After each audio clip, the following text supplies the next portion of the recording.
Hello everyone, welcome back to the channel. Today we are going to walk you through how to pay your credit card bill in the Scotiabank app. It's quick and easy. First, open up the Scotiabank app and log into your account. Once you are in the homepage, you'll find the credit card section. Select the credit card for which you want to make the payment.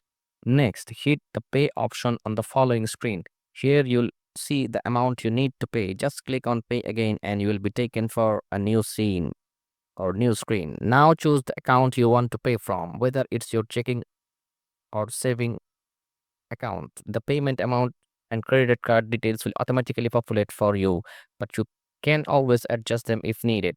You can also select the frequency of your payment, monthly, weekly, or a one-time payment. Once everything looks good, just slide to confirm your transfer and your payment will be on its way.